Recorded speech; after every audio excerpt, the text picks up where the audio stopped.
So what needs to happen here, all right, just to go through a little bit of the motion, all right, if you cut in and come out, or come up and come back, all right, and it's not there, you need to clear towards the middle of the field, and then have this attack pop out, okay?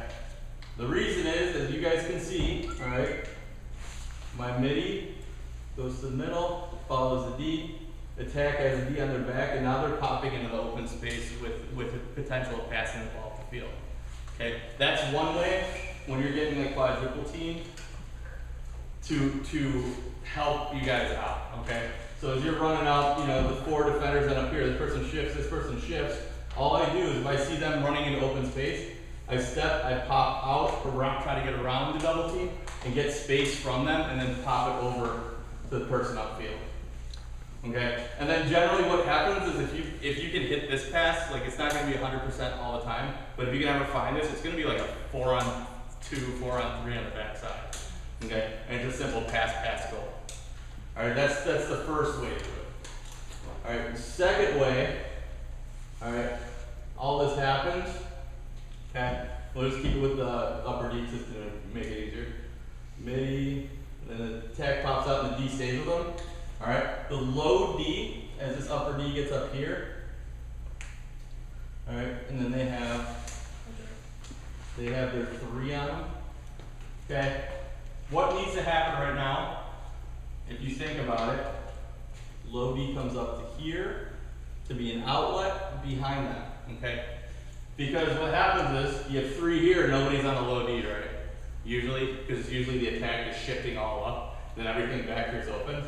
So all you do is you roll away, and you pass back to the low D, upper D pops over, pops to the upper D, low D pops up, midi pops over, and it's one of these 2 that's open. And then we're going up the other side. It's just switching the field. How many people have played soccer? When they pressure one side of the field, you switch to the other, right? Yeah. Lacrosse, they pressure one side of the field, you switch to the other. Because what's going to happen is you have 3 over here, you're probably going to have like 8 of their kids on this side of the field and 3 on this side. So it'd be easy if you can get this pass down where it's down, over, or down, over, hit that diagonal, especially the diagonal if that's open, because then you get the middle of the field. All right, it is what it is. All right, that's the easy way to beat it. Also, another thing too, if they're going to give you the sidelines, because sometimes when you get triples and quadruples, all right, and this is where we would stop and try to pull it into the triple quadruple. Sometimes they would go here. All right, if they're going to give you the sideline, you just step in, step up, you run up the sidelines. Take the sidelines. All right, take what they give you. All right, make it easier on yourselves. A lot of times what teams do is they try to force stuff. All right, I know this person's open, so I'm going to try to throw through 4 people to get it to her. No, you take what they give you. If they don't give you that pass over, then you roll away and hit the one behind. If they're giving you the run on the outside, you bounce the ball outside, you run up the sideline as fast as you can. As they're coming up the sideline, all right, obviously we'll have like this attack popping out. Like people just need to pop in an open space to help out. Everyone understand what popping in open space is, right? Mm-hmm. Okay. So if like the upper D's running down, this attack clears through, all right? Where's the open space in here? So this attack pops into open space and try to be open for that upper D. If it's not open, then you just clear through the upper D. What my upper D's do is they just simply run down, run behind, stand there and settle it, because most teams don't pressure behind except for the teams that run the backer that you guys run, okay? Which is awesome because I love pressuring behind. I have kids, like literally the ball will be here, and they'll be like right here, shoving them towards the sideline, just like, nope, you're not going here, and then they'll like try to run and just keep angling them. And I've actually had them like literally force kids out of bounds, just by stepping into different spaces to make them keep rolling back. Does this make sense?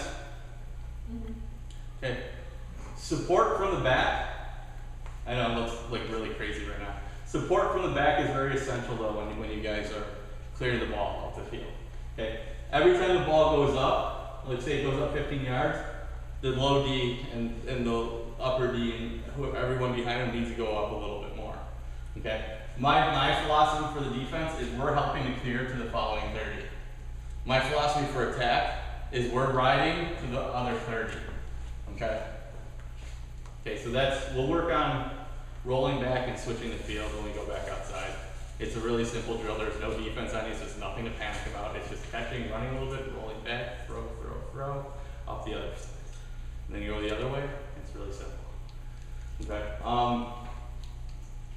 Because most of the time what happens is we try to run through the double team, or we don't see the double team till it's too late, and then we're stuck in a quadruple team because we see the double and we turn to look, and all of a sudden there's another person. We turn to look, there's another person. Then we roll and it's like, oh, now I have nowhere to go. All right.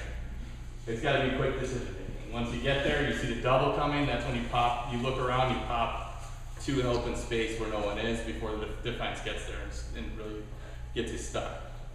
All right. Does that make sense? Mm-hmm. Yes. Yes. No. Okay. If it doesn't, you can let me know. We can talk about it a little more. If you're new to the high school, you will get it at some point because I'm sure what was middle school. Get the ball, run. Right? Middle school, get the ball, run. Okay, you're faster than them, take the space, spread up the field, find the open person. My middle school team, I had 4 girls that were varsity caliber on it.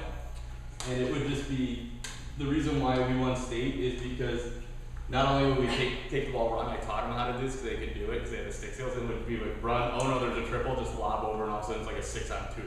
All right? It's really going to help you out.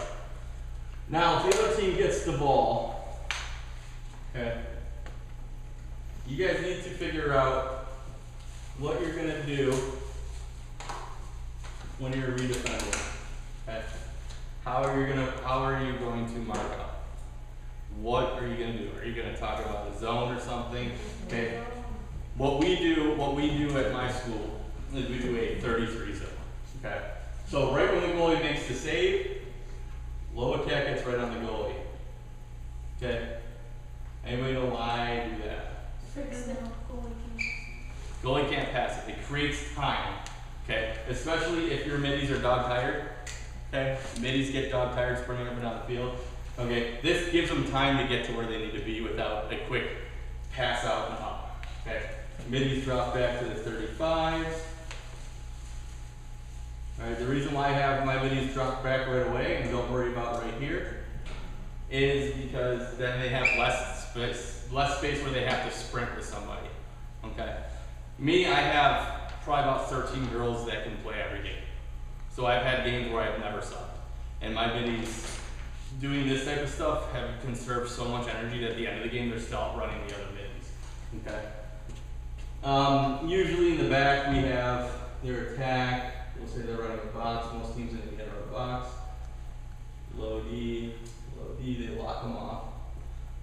Okay, the reason why I have them lock them off, especially if you have an athletic bunch of defense, no easy lob overs to the attack that's wide open. A lot of mistakes a lot of people do is, as they're coming down the field, the low D go to here, upper D go to here, and then the attack is sit there. Okay, this is going to get your middies tired. All right, defense. As much as you do work down here in this end, you need to do work in between the 30s and the midfield area to help the middies out. All this is to conserve the middies' energy, okay? Because the middies are the ones sprinting.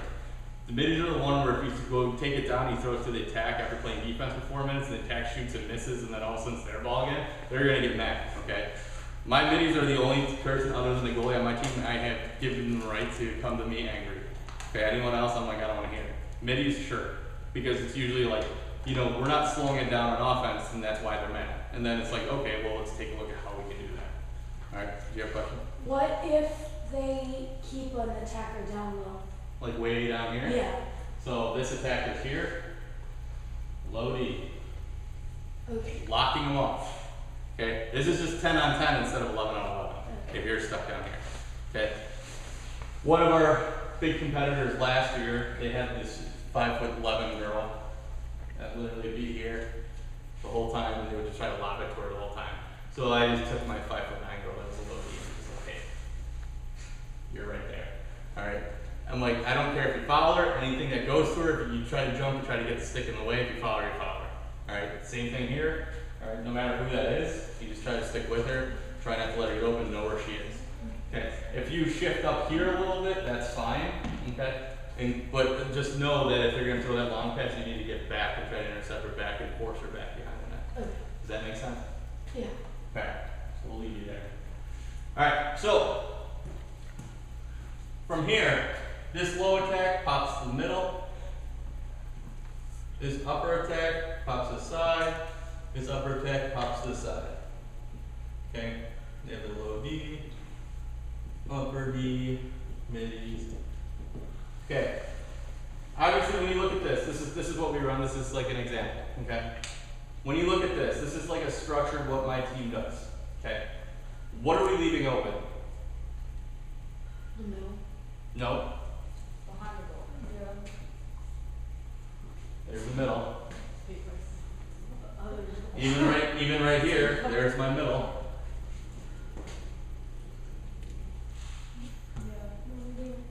The low D's, right? Generally, when you guys play a team, who is generally on a team, who is generally the weakest stick-skilled person? Center. Not saying you are. I'm just saying. I'm saying most teams they will put their big athletic basketball type girls that can shift back and forth and play perfect defense here, but may not have the best stick skills. Doesn't mean you have awful stick skills. It means they're the ones that when you pressure them, they're gonna panic and drop it. Not saying you will. Okay, this is no offense to you. I'm just saying theoretically on most teams. You have Coach Amy who kind of ran the defense, so she ran it completely my philosophy because that's where I learned it was from where she played. Okay. My philosophy is I put the biggest and best athletes behind. We build from the back up to the attack. Okay. That makes me feel really good about myself. I'm just saying. Generally, my low attack are the good stick handlers that aren't the quickest. Okay. This year I'm going to be lucky where I'm going to have 12, 13 athletes, where I can put my low attack being someone like as fast as your fastest kid you can think of. Because I have a kid who's like ridiculous as a freshman. Yeah. So, okay, so what we're trying to do is we're trying to get the ball to here. Alright, in ours. Okay? From here, okay, shift back into this space. This person shifts over. Alright? Into this space. So as they're bringing the ball up the field, we can have possibly a double here. I have a question. Like, Yeah. what's bringing it? Is this on defense or like? This is like- clear? This is like when they're trying to clear. Okay. So this is when the attack's redefending. This is like a ride. Alright, so they're trying to get the ball to the other end. This is what you guys are doing. Okay. So as they come up, alright, I always have my team sit back and wait. Okay. And then also I shift this upper attack over a little bit to help out in the middle if they need to. Okay. The reason is I want them to throw that 50-yard pass. My team wants them to throw that 50-yard pass. When you think about games, when they throw those 50, 60-yard passes, usually it's like way over or way low or a chance to intercept. Okay. So they're gonna sit here and wait for this person to come to them. Why do you think you sit there and wait? When they're bringing the ball to the field. Why do you think the attack waits? Because you don't want to run at them and then they beat you really bad. Okay, I'm thinking of the poor middies that run 7 miles a game, alright? You sprint at them, this person just pops behind, this midi slides up, and then boom, it's a dump over and they're on the run. Okay. As crazy as that sounds and as advanced that seems, that's like just draw and dump. That's all it is. We're gonna go over that today too. Alright, I'm just drawing the defender and dumping to the open person. Alright, so you sit there and wait. Oh man. Alright, as the person comes up, one person steps outside, one person steps in. You're trying to get them to the outside or get them to roll back and try to make that pass over. Okay? As all this is going on, as the ball keeps moving the field, we're going at about a 45-degree angle, drop it. Okay, so like the ball shifts to here and then shifts to here. Alright, how many times who's a midi? Emma? Yeah. Okay, how many times has the ball gotten like here and you just sprint right there and then start sprinting with her? A lot. Okay, so as the ball's going up the field, okay, instead of running straight at her, okay, I'm going to run to where she is.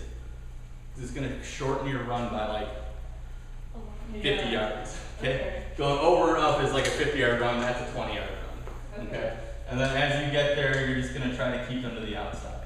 Alright, most of the time what happens, and I see this a lot, okay, just kinda going over this, is you run over and then you're sprinting with them, trying to, you like get your stick like this, and you're like, as you're sprinting with them, alright?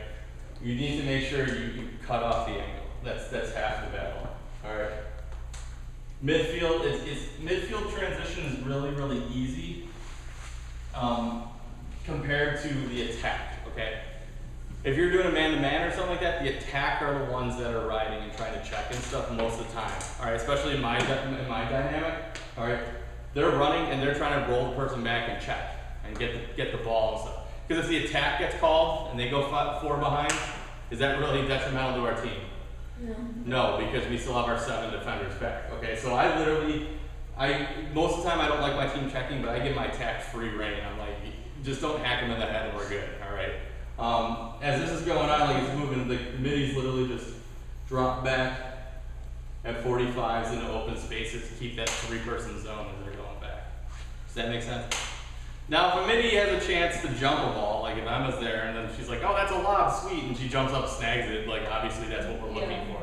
But at the same time, the more rest the middies can have in transition, especially redefending and just dropping back a little bit here and there, okay, the better it'll be.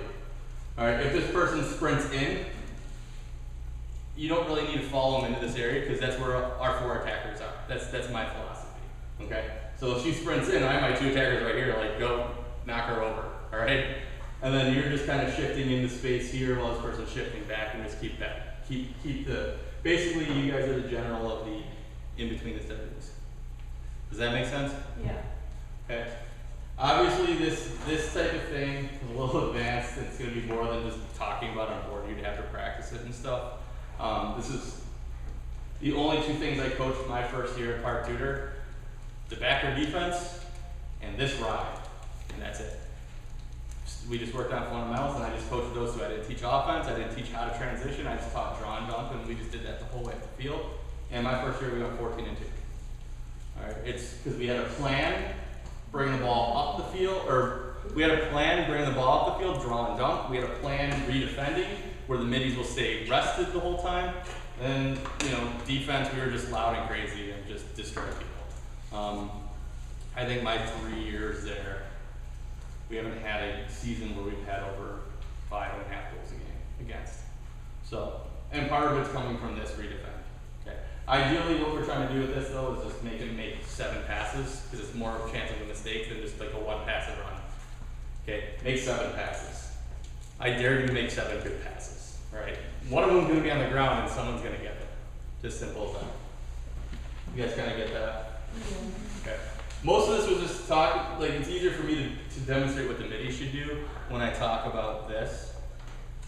Like my philosophy. All right, MIDI is basically just drop back. If you're in a man-to-man, all you do is drop back to the 35, 40, and then you mark. Okay, because this drop back is not. It's like a kind of a sprint. And then when you get back there, you're like, okay, who's open? Like you get that little bit of breath of relief before you have to start defending. Does that make sense? Okay. Any questions? No? You guys ready to go back